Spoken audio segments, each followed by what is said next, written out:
Hi viewers, welcome to our channel Teacher Director. In this video we are going to discuss about the fifth problem of third chapter, which is in exercise 3.2, page number 66. Okay, రెండు చరరాశుల్లో రేఖీ సమీకరణాల జత అనే చాప్టర్లో page number 67 Telugu medium వాళ్ళకి అభ్యాసం 3.2లో third రోమంలో fifth problem చేద్దాం.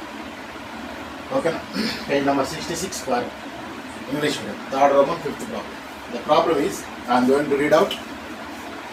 A fraction becomes 9/11 if 2 is added to both numerator and the denominator. That is the first one. If 3 is added to both numerator and the denominator, it becomes 5/6. Find the fraction. Solution.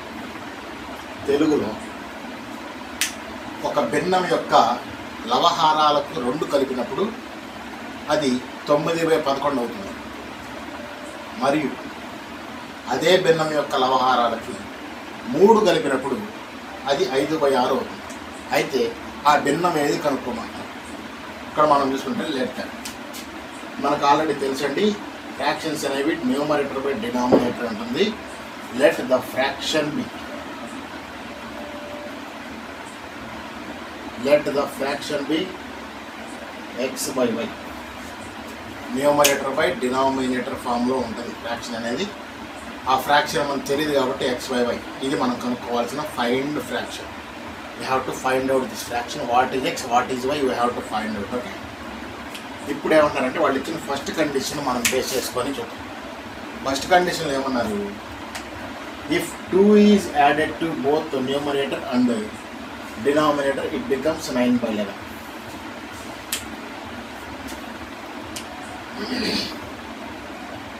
If 2 is added to both numerator and denominator, it becomes 9/11.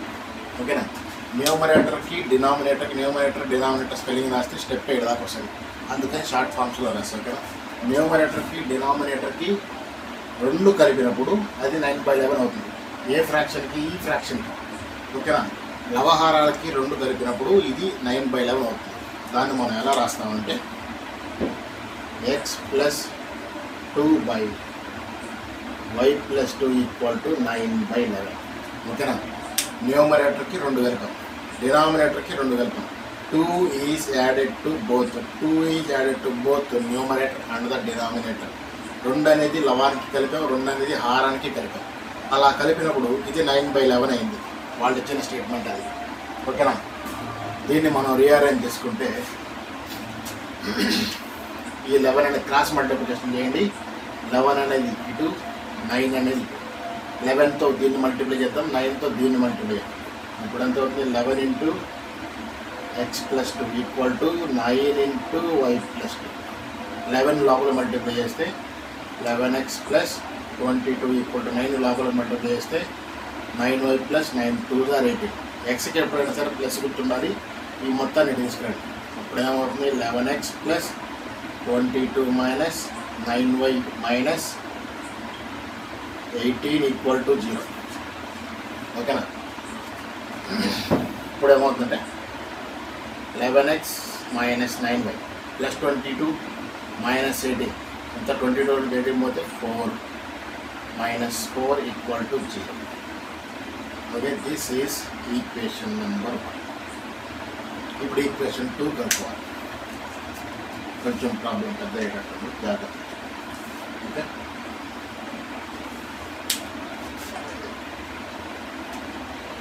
ఇప్పుడు ఏం చేస్తామంటే second కేసులో ఏమన్నారు, if 3 is added to both numerator and denominator, it becomes 5/6. If 3 is added to both numerator and denominator, it becomes 5/6. న్యూమరేటర్కి డినామినేటర్కి 3ని add చేసామనుకోండి, అప్పుడు ఎక్స్ ప్లస్ 3/y ప్లస్ 3, న్యూమరేటర్కి +3 డినామినేటర్కి +3 యాడ్ చేస్తే అది 5/6 అయింది. క్రాస్ మల్టిప్లికేషన్ చేస్తే 6 × x + 3 = 5 × y + 3. 6 లోపల మల్టిప్లై చేస్తే 6x + 6 3 = 18, 5y + 5 3 = 15.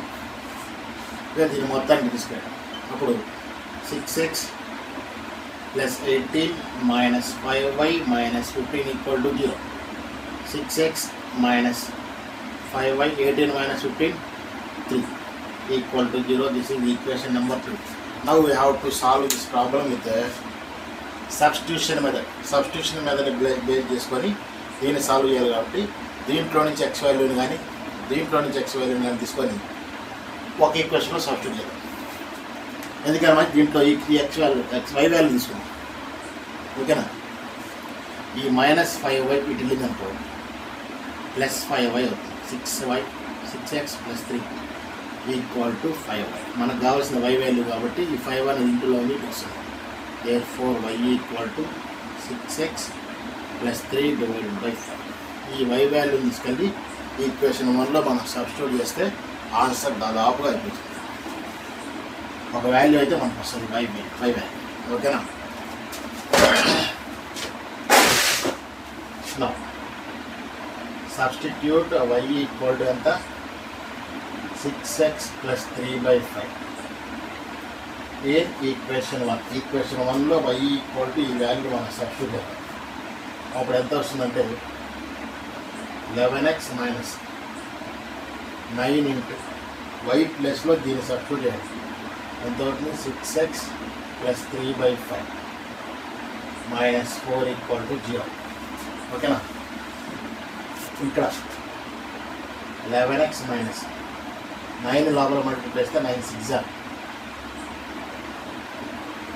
= 54x - (9 + 9 3 = 27 ఈ 5 డినామినేటర్లో ఉంది కాబట్టి మొత్తానికి ఎల్సిఎం వేసేస్తే 5 11 = 55 అవుతుంది. ఓకే సార్, 55 5 4 = 20 = 0 ఈ విధంగా వచ్చింది. 55x - 54x అంటే x, -27 - 20 -47 అవుతుంది. -47 ఈక్వల్ టు అవరికి వెళ్తే +47 అవుతుంది. ఇక్కడ డైరెక్ట్గా వేయాల్సి వస్తుంది. జాగ్రత్తగా చూడండి, మనకి ప్లేస్ లేదు, బోర్డులో ప్లేస్ సరిపోదు మనం రాయడానికి, అందుకని డైరెక్ట్గా స్టెప్స్ వేయాల్సి వస్తుంది. జాగ్రత్తగా చూడండి.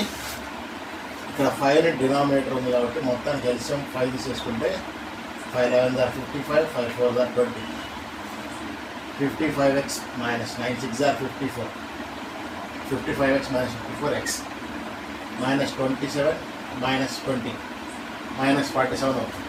ఈక్వల్ అవుతుంది కదా, +47 అవుతుంది. Therefore substitute now.